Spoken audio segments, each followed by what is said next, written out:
اچھا آخری سوال کیسا صاحب میں پوچھنا چاہوں گا کہ یہ آپ کی تمام سٹریمز میں گفتگو میں ہمیشہ یہ چیز دیکھنے کو ملتی ہے، ابھی بھی آج بھی آپ نے یہ بات کی کہ جب جیسے کوئی فقہی مسئلہ آپ کے سامنے آتا ہے تو آپ کہتے ہیں یہ میری فیلڈ نہیں ہے. عموماً ہم یہ دیکھتے ہیں کہ جب لوگ دین کا کوئی کام شروع کرتے ہیں، جو اسکالرز آ رہے ہوتے ہیں وہ کسی خاص اسپیسیفک فیلڈ میں مہارت ہوتی ہے، لیکن دھیرے دھیرے وہ ہوتا یہ ہے کہ پھر وہ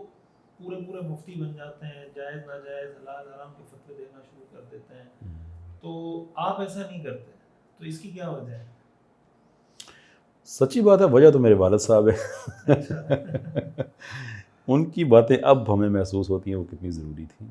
کہ جب وہ ان چیزوں سے روکتے تھے، اپنی فیلڈ اسپیشلزم یہ وہ ساری چیزیں. لیکن میں یہ سمجھتا ہوں کہ اگر آپ نے دین کو سرو کرنا ہے تو اسپیشلسٹ ایریاز میں رہیں. میں اور اس میں سیرہ جو ہے وہ بڑی ایک اہم ٹول ہے یہ چیزیں سیکھنے کے لیے، کہ نبی پاک صلی اللہ علیہ وسلم نے بڑے جلدی انسٹیٹیوشنز ڈیولپ کیے تھے. یعنی کہ آج 1400 سال گزر گئے ہیں تو ہمیں نظر آتا ہے کہ جو سسٹم کی اسٹیبلشمنٹ والے صحابہ تھے اس میں ہمیں حضرت علی نظر آتے ہیں، حضرت ابوبکر نظر آتے ہیں، حضرت عمر نظر آتے ہیں. لیکن جو ایکڈیمک صحابہ ہیں ان میں ہمیں حضرت عبداللہ بن عمر نظر آتے ہیں، حضرت ابو ہریرہ نظر آتے ہیں، ام المومنین ہیں سیدہ عائشہ وہ نظر آتی ہیں. یعنی کہ نبی پاک صلی اللہ علیہ وسلم نے یہ سیپریٹ اسپیشلزم، بلکہ ایک واقعہ تو بڑا مشہور ہے کہ حضرت عمر رضی اللہ عنہ انجیل پڑھ رہے تھے تو نبی پاک صلی اللہ علیہ وسلم نے منع کر دیا تھا. لیکن غالباً حضرت زید وہ زبان بھی انہوں نے سیکھی ہوئی تھی، سکھائی کہ وہ آپ کا کام ہے، یہ آپ کا کام ہے. تو اسپیشلزم آپ کا ہونا چاہیے جب آپ اپنے ساتھ زیادتی کر رہے ہوتے ہیں، جب آپ ان معاملات میں دخل اندازی کر رہے ہوتے ہیں، کیونکہ آپ کا اپنا اسپیشلزم اس میں ہوتا نہیں ہے. آپ ٹائم بھی ضائع کرتے ہیں، کسی اور کو بھی اب گناہ جاریہ ہو جاتا ہے آپ کی بات سن کے اگر کوئی غلط طرف چلا جائے، اور دین کی خدمت بھی نہیں ہے. تو ہر انسان کی لمیٹڈ کیپیسٹی ہے، اس کے اندر رہ کے کام کرے. میں سمجھتا ہوں یہ زیادہ بہتر ہے. یہی بات عموماً ہمارے یہاں علماء کی طرف سے بھی کہی جاتی ہے، لیکن عام طور سے جب یہ بات کریں تو پھر ہمیں یہ سننے کو ملتا ہے، آپ نے بھی سنا ہوگا کہ مولویوں کی دکانیں بند ہو رہی. یعنی ایک عمومی تانا جب ہمیں ملتا ہے وہ یہی ملتا ہے جب ہم ان کو کہتے ہیں بھائی مثلاً کوئی ایک خاص فیلڈ میں دین کی خدمت کر رہے ہیں، ہم ان کو کہتے ہیں بھائی بہت اچھا آپ کر رہے ہیں ماشاءاللہ، لیکن وہ پھر جب دوسری فیلڈ میں جانا شروع ہوتے ہیں اس کا نقصان یہ ہوتا ہے کہ ظاہر ہے ان کی مہارت نہیں ہوتی. جب مہارت نہیں ہوتی الٹیمیٹلی وہ کوئی ایسی غلطی کرتے ہیں، کوئی ایسا اس میں بلنڈر ہو جاتا ہے کہ وہ سب کے لیے نقصان کا باعث بنتا ہے. یہ جو آئیڈیا ہے نا دکانیں بند ہو جانے والا اور بغیر استاد کے اور سارا، سورہ الاعراف کی جو 189 اور 190 ہے اس کو آپ ایک ٹیسٹ کیس کے طور پہ دیکھیں کہ یہ جو کمبینیشن ہے آپ اس کو بغیر استاد کے ذرا پڑھ کے ہمیں سمجھائیں کہ یہ کیا ہوتا ہے. کوئی یہ ایکسپیریمنٹ میں نے کافی دفعہ کیا ہے. 100 میں سے 99 شاید 1000 میں سے 999 لوگ آپ کو اس کا ترجمہ کر کے دیں گے کہ معاذ اللہ ثم معاذ اللہ کہ حضرت آدم علیہ السلام نے شرک کیا تھا.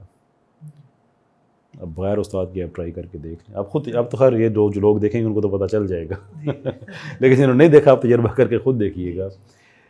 کہ آپ کی کیونکہ مولوی کی دکان کا کھلا ہونا کیوں ضروری ہے اور اس کو آپ بند کیوں نہیں کرنا چاہیے، کہ there are things that you don't know. میں خود بڑا عرصہ اس چیز کا قائل رہا ہوں کہ آپ بغیر استاد کے کر سکتے ہیں، لیکن جب اس طرح کی آیات اور ایسی بہت سی آیات ہے کہ نہیں بھائی یہ نہیں ہے ممکن. اللہ تعالیٰ نے کچھ ایک پلان کے تحت معاشرے میں کچھ لوگ وہ کریٹ کرتا ہے کہ جن پہ ان چیزوں کا علم ہوتا ہے.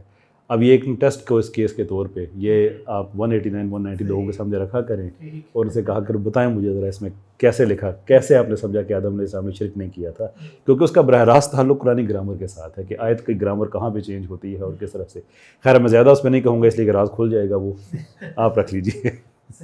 اچھا حضرت عدی بن حاتم رضی اللہ تعالیٰ عنہ کا بڑا مشہور واقعہ ہے قرآن میں جب آتا ہے نا کہ افطاری کا بتایا کہ سحری کب تک کر سکتے ہیں، تو قرآن کی آیت ہے حتی یتبین لکم الخیط الابیض من الخیط الاسود، یہ جب سفید دھاگا کالے دھاگے سے جدا ہو گیا. تو صحابی ان کے بارے میں آتا ہے کہ وہ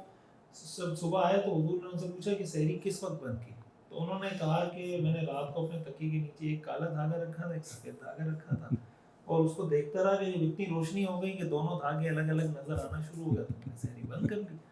تو آپ صلی اللہ علیہ وسلم نے فرمایا کہ بھئی تمہارا تکیہ تو بہت چوڑا ہے. تو پھر آپ نے فرمایا کہ اس کا مطلب یہ ہے کہ سفید دھاگا کالا دھاگا کہ جب افق سے نیچے سے سورج طلوع ہونا شروع ہوتا ہے اور افق پہ ہلکی ہلکی ایک سفید سی پٹی یا لکیر بنتی ہے، تو یہ اللہ تعالیٰ نے اس میں بیان کیا ہے. اب اگر اس کو آپ صرف لغت کے پرسپیکٹیو میں دیکھیں تو وہ تو سفید دھاگا اور کالا دھاگا ہے، اور اس طرح کی بہت ساری چیزیں ہوتی ہیں. بے شک. بہت شکریہ کیسر راجہ صاحب، بڑی نوازش آپ کی، جزاکم اللہ. یہ جو سارا سیشن آپ کے سامنے رکھا گیا ہے بنیادی طور پہ مقصد یہ ہے کہ الہاد کے حوالے سے الحمدللہ ہمارے یہاں بہت اچھا کام ہو رہا ہے، اور ہمارے جو نوجوان بعض اوقات یہ سمجھتے ہیں کہ شاید ہمارے ذہن میں جو کنفیوژن ہے یا جو سوالات ہیں یا جو اعتراضات ہیں شاید اس کا کوئی جواب نہیں ہے، لہٰذا ہم ہی ٹھیک ہیں، اور اسلام کے پاس معاذ اللہ اسلام کے کسی حکم میں کوئی معقولیت نہیں ہے، کوئی لاجک نہیں ہے. تو وہ بعض اوقات کچھ سمجھ نہیں پا رہے ہوتے، یا جیسے پوری تفصیل سے اس سیشن میں آپ نے سنا کہ وہ کسی کی بات ان کے دماغ میں بیٹھی ہوتی ہے، وہ بغیر کسی وجہ کے اس کو ایکسیپٹ کر رہے ہوتے ہیں، یا غلامانہ ذہنیت کی وجہ سے یا کسی بھی وجہ سے. تو الحمدللہ اس پہ کام ہو رہا ہے. آپ کے ذہن میں جو بھی سوال آئے گا اس کا جواب آلریڈی موجود ہوگا، پہلے بھی کسی نے دیا ہوگا، اور ہو سکتا ہے ابھی آپ کسی سے پوچھیں اب بھی وہ آپ کو جواب دے دیں. علماء نے لکھا ہے کہ جس طرح آپ